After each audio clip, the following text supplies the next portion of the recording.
Hello, welcome all of you once again. एक बार फिर से आपका स्वागत है हमारी क्लास में। So let's start our today's topic which is going to be reason for the failure of Bohr's model. Bohr's का मॉडल फेल क्यों हुआ? So we know that Bohr's model में there is a nucleus and nucleus के चारों तरफ electron revolve होते हैं और इसको हम बोलते हैं orbit.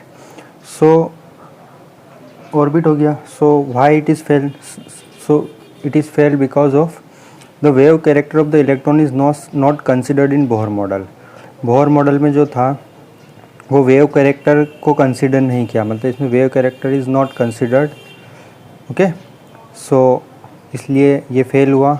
Bohr model ignore dual behaviour of matter. हमको पता है इसने डुअल बिहेवियर ऑफ मैटर को इग्नोर किया था। Means matter also behave like wave and particle और पार्टिकल्स की तरह बिहेव करता है मैटर, और वेव की तरह भी करता है। जो कि contradicts the Heisenberg uncertainty principle के। हाइजेनबर्ग अनसर्टेनिटी प्रिंसिपल क्या कहता है कि we can not obtain the simultaneously the velocity and position of the electron. मतलब हम इलेक्ट्रॉन की वेलोसिटी और उसकी पोजीशन का सही पता नहीं लगा सकते। जबकि इसने कहा था बोहर ने कि एक फिक्स्ड ऑर्बिट होता है जिसमें इलेक्ट्रॉन घूमता है, उसकी बिल्कुल फिक्स पोजीशन भी बता दी थी। लेकिन हाइजेनबर्ग प्रिंसिपल के अकॉर्डिंग ऐसा पॉसिबल नहीं है। ओके, सो जिस वजह से फेल हो गया। मतलब इलेक्ट्रॉन की फ़िक्स पोजीशन और उसकी वेलोसिटी पता नहीं लगाई जा सकती, जबकि इसने सब कुछ पता लगा के दे दिया था।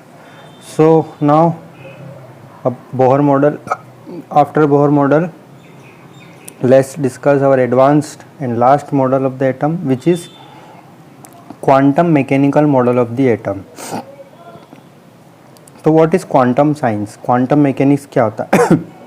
The branch of science that takes into account this dual behaviour of matter is called quantum mechanics. ये साइंस की वो ब्रांच है जिसमें डुअल बिहेवियर जो होता है, मतलब वेव लाइक बिहेवियर और पार्टिकल लाइक बिहेवियर, दोनों बिहेवियर की स्टडी करते हैं, उसको हम बोलते हैं क्वांटम मैकेनिक्स। तो इसमें क्वांटम मैकेनिक्स के ध्यान में रखकर इसको बनाया गया था। सो इसको डेवलप किया था Werner Heisenberg and Erwin Schrodinger. इन दोनों ने मिलकर इसको इंडिपेंडेंटली डेवलप किया था। सो देखो, जो क्लासिकल मैकेनिक्स है, क्लासिकल मैकेनिक्स में जिसमें न्यूटन के लॉ ऑफ मोशन काम करते हैं, मतलब कोई चीज़ अगर मोशन में है तो उसके न्यूटन के 3 लॉ लगते हैं। तो यही लॉ जब हमने इलेक्ट्रॉन्स के ऊपर लगाने की कोशिश करी तो वो फेल हो गए। ओके, लेकिन तो इस वजह से क्वांटम मैकेनिक्स, मतलब जो न्यूटन के लॉ ऑफ मोशन है वो इलेक्ट्रॉन्स के ऊपर काम नहीं करते हैं, क्योंकि इलेक्ट्रॉन का जो होता है वेव लाइक प्रॉपर्टी भी होती है। लेकिन अगर ये जो क्वांटम मैकेनिक्स के नियम अगर हमने जब मतलब मैक्रोस्कोपिक मतलब बड़ी चीज़ों के ऊपर लगाएं, जैसे किसी ट्रक के ऊपर, बस के ऊपर, या हमारे खुद के ऊपर, या बॉल के ऊपर, तो क्वांटम मैकेनिक्स के नियमों का रिजल्ट भी वही आता है जो क्लासिकल मैकेनिक्स का आता है। क्योंकि वेव कैरेक्टर जो होता है, जैसे बॉल है या जो बड़ी बड़ी चीज़ें, इनके ऊपर वेव कैरेक्टर बहुत ही नेग्लिजिबल होता है। लेकिन इलेक्ट्रॉन जैसी छोटी चीज़ के लिए वेव कैरेक्टर को हमको देखना पड़ता है। ओके, सो द फंडामेंटल, तो ये जो क्वांटम मैकेनिक्स है इसको डेवलप किया था Werner Heisenberg and Erwin Schrodinger ने। इसके लिए एक इक्वेशन दी थी क्वांटम मैकेनिक्स की, जिसको श्रोडिंगर ने डेवलप किया था। इक्वेशन में क्या बताया गया? Equation consider wave particle duality of matter, मतलब वेव की तरह भी और पार्टिकल की तरह भी मैटर का जो बिहेवियर है उसको देखा गया था फॉर एटम एंड मॉलिक्यूल्स के लिए। ओके, तो वो इक्वेशन कौन सी थी? वो इक्वेशन ये थी एच साई, ये इसके ऊपर एक कैप है, H psi is equal to E psi. ये जो त्रिशूल जैसा आपको दिख रहा है ना, इसको बोलते हैं साई। ओके, वो साई भगवान नहीं, इसको साई बोला गया। H psi is equal to E psi. तो what is H psi? H is a mathematical operator called Hamiltonian, इसको हैमिल्टोनियन बोलते हैं। सो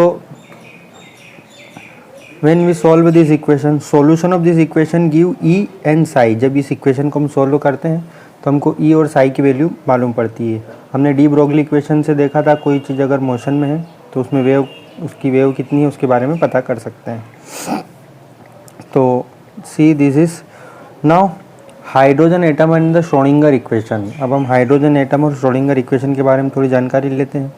सो this is equation H psi is equal to E psi. Equation give, जब इस equation को when we solve this equation for hydrogen atom, जब हम इस equation को सॉल्व करेंगे, ये इक्वेशन को हमको ज़्यादा नहीं देखना because it is very complicated equation and higher mathematics is involve to solve this equation and this equation solve by computers. इसको कंप्यूटर सॉल्व करते हैं।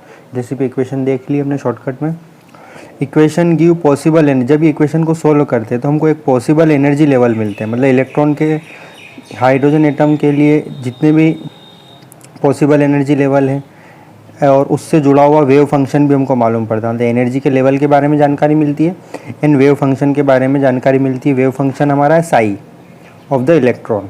जब इस इक्वेशन को सॉल्व करते हैं तो this quantized energy states and corresponding wave function which are characterized by set of 3 quantum number. ये जो क्वांटाइज्ड है, क्वांटाइज्ड का मतलब है कि उसकी एक फिक्स एनर्जी की जो स्टेट है और उससे जुड़ा हुआ जो वेव फंक्शन है उसको वो किससे जुड़े हुए रहते हैं। 3 हमको क्वांटम नंबर्स मिलते हैं। So what is quantum number? ये क्वांटम नंबर आखिर क्या है? 3 क्वांटम नंबर कौन कौन से? Principal quantum number n, azimuthal quantum number l। Principal quantum number को हम n से डिनोट करेंगे, azimuthal quantum number l, magnetic quantum number ml। ठीक है, m और इसके सबस्क्रिप्ट में l। So let's start orbitals and quantum number. ये ऑर्बिटल्स क्या होते हैं? तो हमने हाइजेनबर्ग का अनसर्टेनिटी प्रिंसिपल देखा है कि किसी भी इलेक्ट्रॉन की फिक्स पोजीशन और उसकी वेलोसिटी को पता नहीं किया जा सकता। दोनों में से एक में गलती होने की संभावना है ही है। So what is atomic orbital? Atomic orbital में भी defined as 3 dimensional space around the nucleus. Suppose this is nucleus. इस न्यूक्लियस के चारों तरफ एक ये स्पेस जो दिख रही है आपको, ये जो डॉट डॉट मैंने लगा रखे हैं, इस एरिया को हम बोलते हैं ऑर्बिटल। ये एरिया कौन सा है? न्यूक्लियस के चारों तरफ ये एक एरिया होता है which the probability of finding an electron of given energy is maximum, मतलब इलेक्ट्रॉन के मिलने की संभावना सबसे ज़्यादा हो। अंडरस्टैंड? न्यूक्लियस है, इस न्यूक्लियस के चारों तरफ एक स्पेस होती है, एक जगह होती है जहाँ पर इलेक्ट्रॉन मिलने की संभावना सबसे ज़्यादा, मतलब इलेक्ट्रॉन यहाँ हो सकता है, यहाँ यहाँ यहाँ, जहाँ जहाँ इसकी संभावना वहाँ वहाँ ये डॉट्स लगाते हैं और इसको बोलते हैं इलेक्ट्रॉन क्लाउड। ओके, या इलेक्ट्रॉन डेंसिटी भी बोलते हैं। तो देखो, हम उसकी फिक्स पोजीशन पता नहीं कर सकते लेकिन हम प्रोबेबिलिटी तो पता कर सकते हैं कि संभावना कहाँ है उसके मिलने की। जैसे सपोज़ आप हो, आपके मिलने की संभावना कहाँ है? आपके घर पे मिलने की प्रोबेबिलिटी सबसे ज़्यादा है।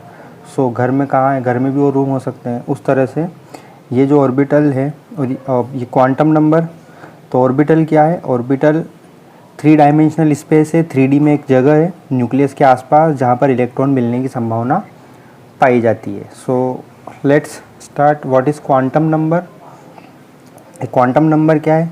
Quantum number is the address of the electron. Electron का पता है ये। जैसे किसी का पता होता है ना कि वो फलानी जगह रहता है, मीन्स वो कोई कहाँ पे रहता है, कोई कहाँ रहता है, उस तरह से क्वांटम नंबर, जैसे गली नंबर 5 में उसका 5वां मकान है, उस 5वें मकान में 10 कमरे हैं, उस 10 कमरों में से उसे एक स्पेशल कमरे में रहता है। तो ये क्वांटम नंबर एक इलेक्ट्रॉन्स का एड्रेस है कि न्यूक्लियस के पास में वो कहाँ मिलेगा। Okay, address of the electron, this is the world of the electron. ये इलेक्ट्रॉन्स की दुनिया है। So what is quantum number में भी defined as a set of, तब ये इलेक्ट्रॉन का पता लगाने के हम क्वांटम नंबर का यूज़ करते हैं। और क्वांटम नंबर क्या होते हैं? We can get complete information about the electron, जिससे हमको इलेक्ट्रॉन के बारे में सारी जानकारी मिलती है, उसका एड्रेस हमको मिलता है। कैसे? वो जानकारी कौन कौन सी है, क्या क्या जानकारी मिलती है क्वांटम नंबर से? फर्स्ट, उसकी लोकेशन, उसकी energy, this type of orbital, उसका ऑर्बिटल कैसा है, मैंने बताया न्यूक्लियस के चारों तरफ वो कैसी जगह में रहता है, स्फेरिकल है या और कोई जगह है, उसके शेप के बारे में जानकारी मिलती है। And orientation of that orbital, orientation means वो कौन से एक्सिस पर है, एक्स एक्सिस पर है, वाई एक्सिस पर है या जेड एक्सिस पर, मतलब लंबाई, चौड़ाई और ऊंचाई। ठीक है, उनको हम एक्सिस बोलते हैं। सो लेट्स स्टार्ट फर्स्ट। अब हम देखते हैं प्रिंसिपल क्वांटम नंबर। ये है पहला पता इलेक्ट्रॉन्स का। Principal quantum number is denoted by n. N से हम डिनोट करते हैं इसको, n is equal to 1 2 3। N की वैल्यू कुछ भी हो सकती है, 1 2 3 4 5 6 7, पॉजिटिव होगी, इंटीजर्स होगी। इसी what tell us the principal quantum number, क्या पता लगता? Determine the size and to large extend the energy of the orbital. ये जो ऑर्बिटल है, इस ऑर्बिटल की साइज के बारे में पता लगेगा और कुछ हद तक उसकी लार्ज एक्सटेंट मतलब बहुत हद तक एनर्जी के बारे में पता लगेगा। इसको हम शेल्स भी बोलते हैं। Principal quantum number also called shell is n is equal to shell बोलेंगे। With the increase in the value of n, n की वैल्यू जैसे जैसे बढ़ेगी, जैसे 1 2 3 4 5, the number of allowed orbital increase, orbital का साइज भी बढ़ता जाएगा। Okay, n given by n square, इसको हम एन स्क्वायर से बताएंगे। All the orbital of given value of n consider a single shell of atom, जितने भी ऑर्बिटल होते हैं वो एक सिंगल शेल को रिप्रेजेंट करते हैं। Example n square is equal to अगर एन की वैल्यू रखें हम, एन इज इक्वल टू 1 रखें तो 1 का स्क्वायर कितना होगा 1, तो मतलब 1 है, मतलब इसमें एक ऑर्बिटल है। एन इज इक्वल टू 2, अगर एन की वैल्यू 2 है, 2 का स्क्वायर करेंगे तो 4, मतलब 4 ऑर्बिटल है दूसरे एनर्जी लेवल में। ओके, उसी तरीके से एन की वैल्यू अगर हम 3 पुट करें तो 3 का स्क्वायर 9, मतलब तीसरा जो एनर्जी लेवल है, थर्ड एनर्जी लेवल जो है उसमें 9 ऑर्बिटल्स हैं। फोर्थ एनर्जी लेवल 4 का स्क्वायर 16, मतलब फोर्थ एनर्जी लेवल में उसके 16 ऑर्बिटल्स हैं। Okay, so see n is equal to हम 1 2 3 4 लिखते हैं, तो इसको हम एक नंबर भी दे सकते हैं। शेल को 1 वाले को हम के बोलेंगे, 2 वाले को एल बोलेंगे, third m and fourth n, इस तरह से इनको नंबरिंग दिया है। 1 वाले को के बोला जाएगा, 2 को L and so on. Next है एजीमुथल क्वांटम नंबर, इसको हम एल से डिनोट करते हैं, डिनोटेड बाय एल। एल मतलब azimuthal quantum number, this is the, ये दूसरा पता है इलेक्ट्रॉन का। Also known as orbital angular momentum और subsidiary quantum number, we also called this orbital angular momentum and subsidiary quantum number. Next, तो 3 dimensional shape of the orbital, ये क्या represent करता है?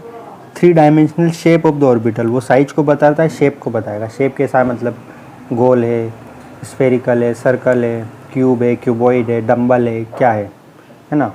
सो suppose value of n, n की value के ऊपर depend करेगी एल की वैल्यू। प्रिंसिपल क्वांटम नंबर की जो वैल्यू होगी उसके ऊपर डिपेंड करेगी एल की वैल्यू। एल मतलब एजीमुथल क्वांटम नंबर। देखो, अगर एन की वैल्यू 1 होती है तो एल की वैल्यू 0 होगी, एन की वैल्यू 2 होगी तो एल की वैल्यू 0 एंड 1 होगी। मतलब 2 है तो 2 वैल्यू आएगी 0 1, 3 है तो 3 वैल्यू आएगी 0 1 2, 4 है 0 1 2 3। ओके, अगर एन की वैल्यू जितनी है उतनी ही एल की वैल्यू होगी। जैसे 2 है तो 2 कितनी आएगी 0 और 1, 0 से स्टार्ट करेंगे और आगे जाएंगे। तो 3 से 0 1 2, 4 से 0 1 2 3। अगर एन की वैल्यू हम 5 पुट करें तो if you put then 5 value लिखना है 0 1 2 3 एंड 4। ओके, नेक्स्ट, अब शेल हैं। इच शेल कॉन्सिस्ट ऑफ 1 और मोर सब शेल। शेल के अंदर भी सब शेल्स होते हैं। जैसे कि कोई कहाँ रहता है, सबसे पहले मान लो गरोट में रहता है। गरोट में कहाँ रहता है? किसी मोहल्ले में रहता है। मोहल्ले में कहाँ रहता है? कोई किस गली में रहता है? इस गली में रहता है। इस गली में उसका 5वां मकान है। वैसे ही तो इलेक्ट्रॉन कहाँ है मिलेगा? सबसे पहले शेल में। शेल के अंदर हम जाएंगे, फिर सब शेल में, या इसको सब लेवल्स भी बोलते हैं। Okay, so the number of sub shell in a principal shell is equal to the value of n. देखो, सब शेल कितने होंगे? शेल के अंदर सब शेल कितने होंगे? जितने की शेल होंगे उतने ही सब शेल भी होंगे। देखो, एन की वैल्यू अगर 1 है तो सब शेल 1 होंगे। एन की वैल्यू अगर 2 है तो सब शेल 2 होंगे। जितने शेल होंगे उतने ही सब शेल भी होंगे। 3 की वैल्यू, अगर एन की वैल्यू 3 है तो सब शेल की वैल्यू भी 3 होगी। एन की वैल्यू 4 है तो सब शेल की वैल्यू भी 4 होगी। अगर एन की वैल्यू 1 है तो एल की वैल्यू 0 होगी। एन की वैल्यू 2 है तो 0 होगी। मैं आपको बता चुका हूँ ऑलरेडी। ओके, नेक्स्ट है इसमें sub shell corresponding to different value of l are represented by the following symbol. अब देखो, हम सब शेल को कैसे रिप्रेजेंट करेंगे। देखो, वे सब शेल को हम किससे पता चलेगा? Value of L. एल मतलब एजीमुथल क्वांटम नंबर।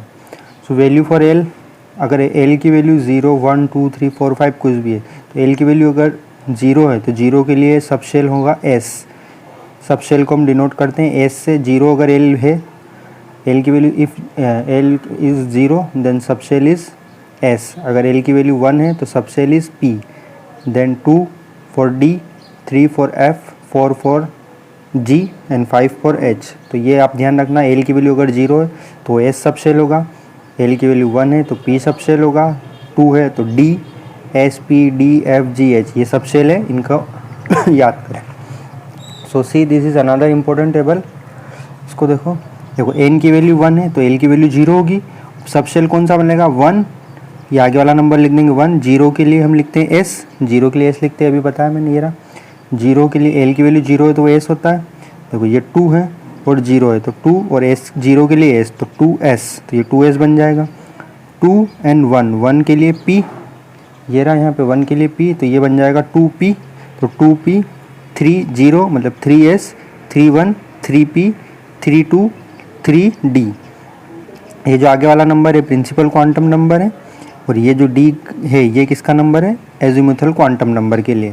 तो 4 0 मतलब 4s, 0 के लिए s, 1 के लिए p, 2 के लिए d एंड 3 के लिए f। तो 4s 4p 4d 4f, इस तरह से हम पता लगा सकते हैं। ओके, नेक्स्ट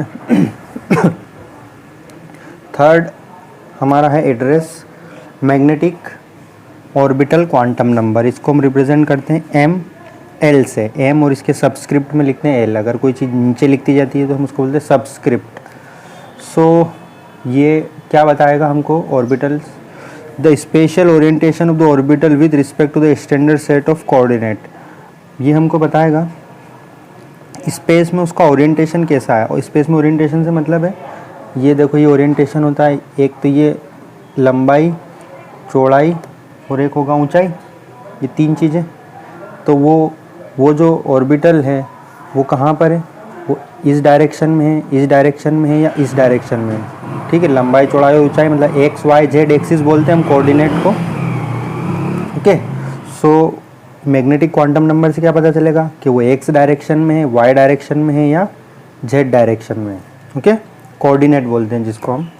सो अब मैग्नेटिक क्वांटम नंबर की वैल्यू किसके ऊपर डिपेंड करती है, magnetic quantum number value depend on l, l के ऊपर डिपेंड करेगी। So for any sub shell 2l + 1 value, ये वाला रूल हम लगाएंगे, 2l + 1, ये l है, l for azimuthal quantum number.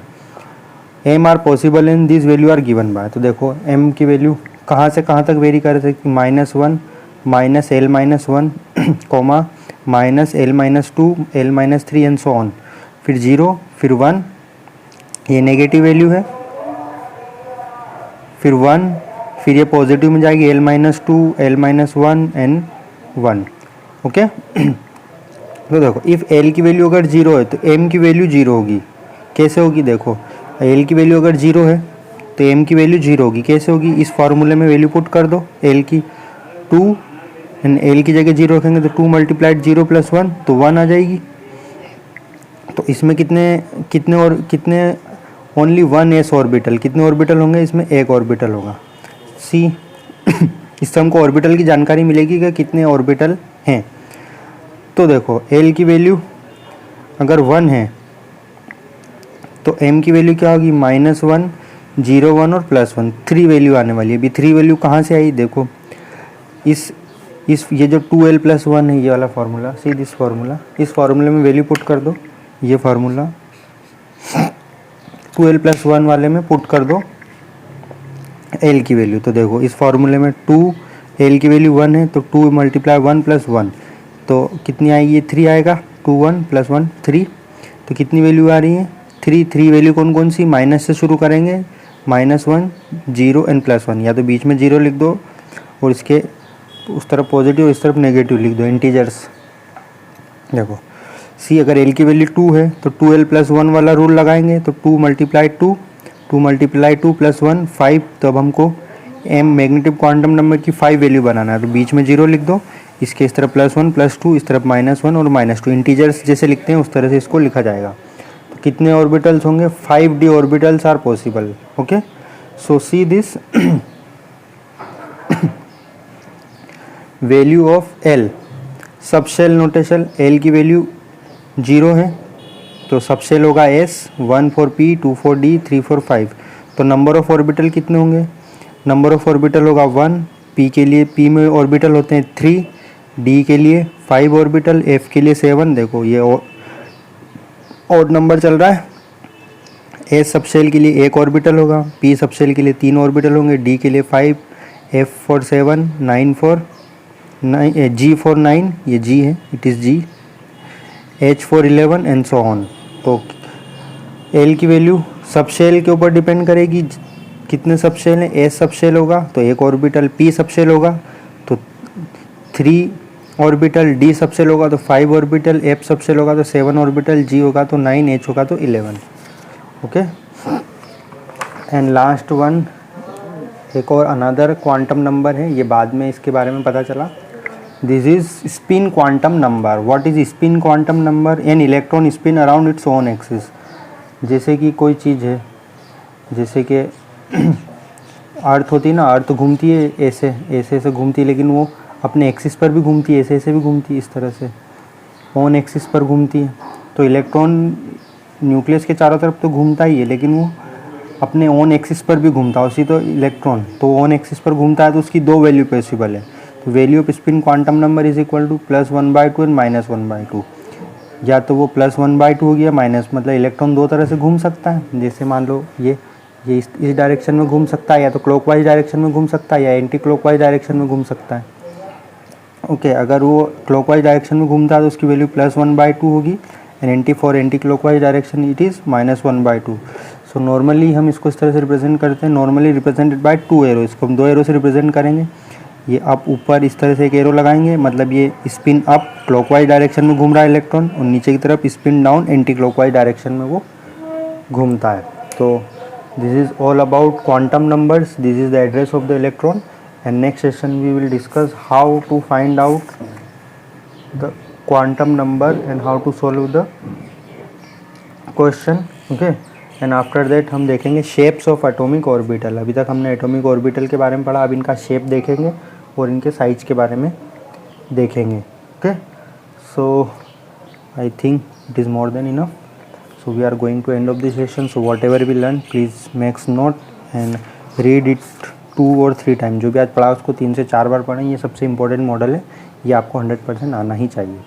Okay, and this chapter will also be come in your exam, कि ये आपकी एग्ज़ाम में भी आएगा ये चैप्टर। तो जितना भी आपको पढ़ा दिया गया वहाँ तक पूछा जाएगा और उससे रिलेटेड क्वेश्चंस आएंगे। तो टॉपिक पढ़ें, बुक पढ़ें। Okay, bye bye, thank you.